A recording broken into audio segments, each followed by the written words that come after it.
On that fateful day, as you rise early, bags packed, and you make your way down the long hall to the room at the end. Did you ever think you would make it this far? Did you ever expect that you'd make it to the end of it all? And on that faith-filled day, as hope rises, what doors will you open?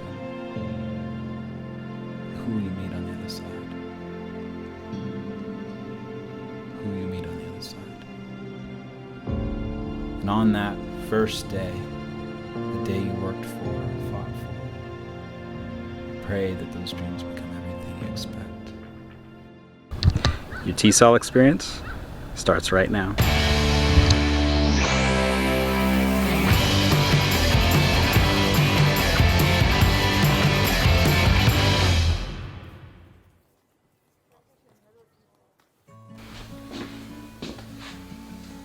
Hi there. So I want you guys to imagine your first day of class all over again as a student. Not as a teacher that you're being trained right now to be, but as a student.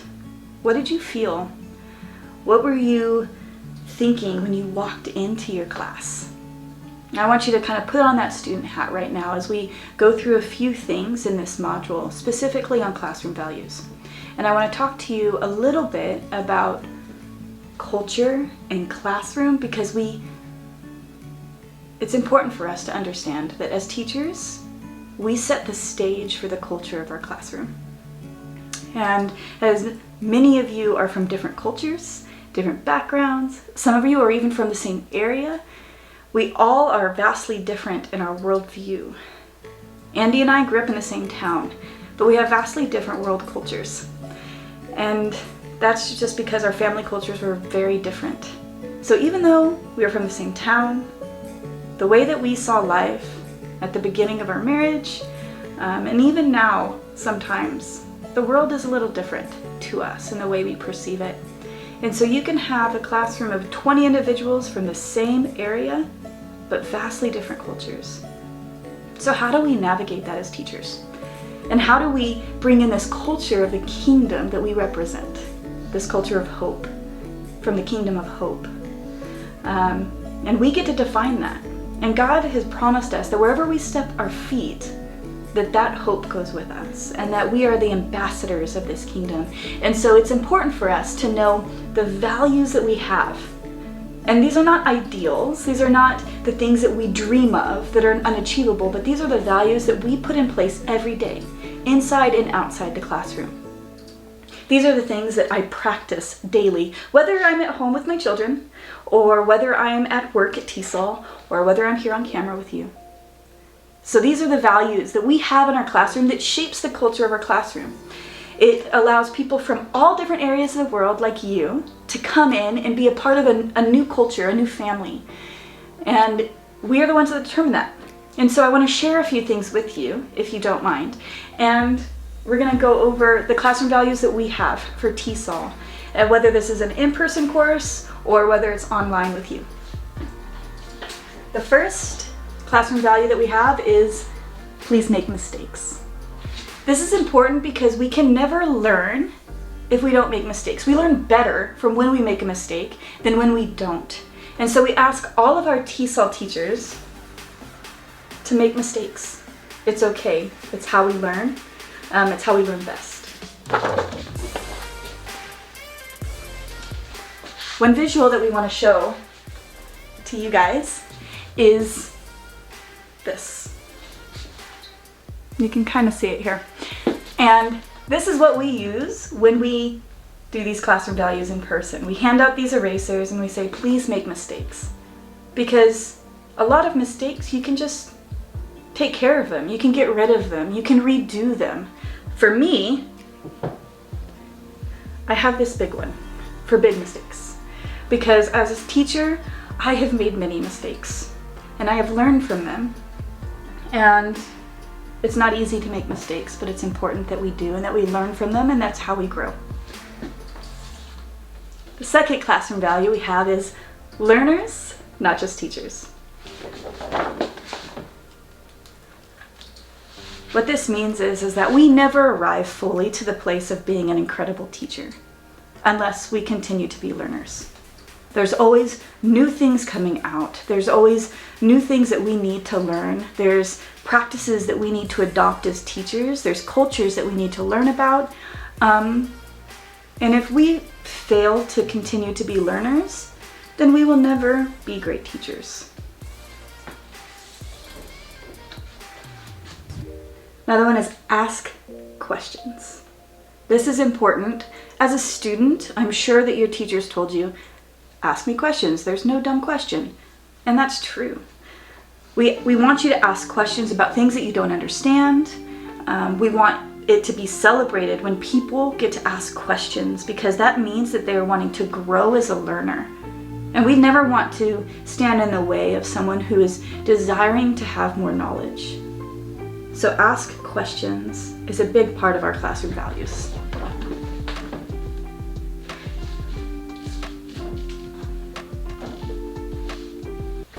I forgot something. Let's go back to learners, not just teachers, for one more second, actually. Because there's a visual that I have, much like the eraser, that I think really sums up what we believe in as learners, not just teachers. And we got this from some of our dear friends in Australia. And they use this in Thailand, and they use this with different cultures. I find it very valuable and very real for us. And so I have two jars here. One you can see is almost full. The other is empty. I don't want you guys to see us or the people that we're working with as this full jar and you as this empty one, because that's not the case. So what we see is, as teachers and you as fellow teachers, is that this course is designed for us to pour into one another, right? So we continually pour into one another, and we pour ourselves out for one another. And none of us is ever going to say that we have more knowledge than someone else. There's always something that we can learn, something we can grasp from each other. So I am looking forward to hearing your thoughts on teaching and hearing your experiences and what I can learn from you as well as you can learn from me. Okay, so next is do everything with excellence, not perfection. We are not called to be perfect people because it's unachievable. We are called to do everything with excellence and to the best of our ability. Perfection deprives us of feeling achievement when we have worked really hard, especially if that standard is perfection and we can't reach it. We will always feel like we can't do it. And so what we say is do everything with excellence, not perfection.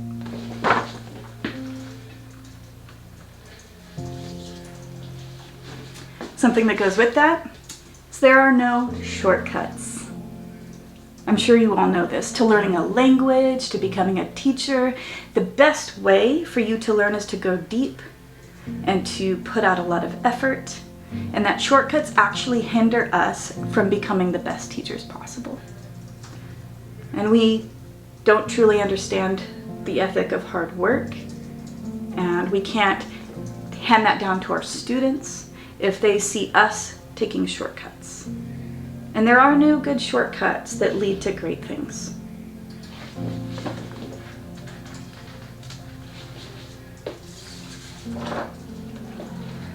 This is a big one for when we are in person, and it's don't try it alone, help others.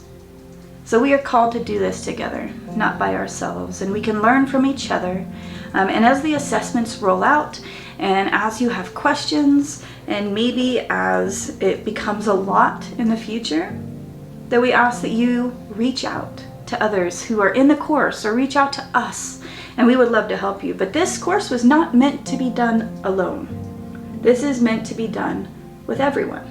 And so we want you to reach out to others, because it's important that you know that this isn't just about you, but about the generations of students that you will pass your knowledge on to.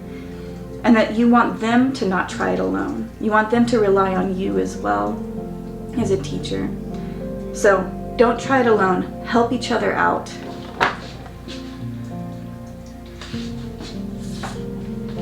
Now the last one. Have fun. This is a big one because a lot of people who view learning or who have been out of school for a while see sitting in a classroom as not very much fun. But we view teaching and learning as something to be enjoyed and something that you can have fun with.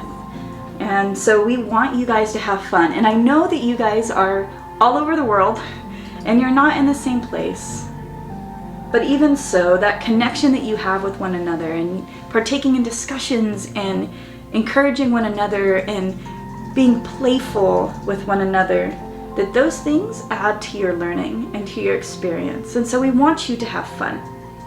Let it not just be about this. Let it be about this too.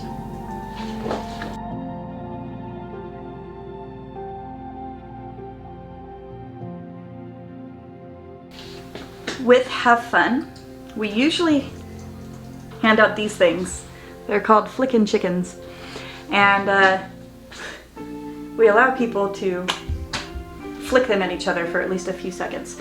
So obviously you don't have those with you. But I'm sure you can come up with some really good ways of how to have fun. And so I want you to now take off your student hat. And I want you to put back on your teacher hat. And I want you to think about the things that you value and the kingdom culture that you know so well. And how are you going to bring that into your classroom? What values do you have that you want to impart to your students? And there's going to be an assessment where you get to pick these values and share them with us and with others in this class. And you get to explain why you chose them of all values. And you can see where in common we have these values and maybe the different wording that we use. But they all have an intention of bringing the kingdom into our classroom, which is what we're doing all this for anyways, right? So thanks for watching. I hope you enjoyed it. I'm looking forward to hearing your values. Bye.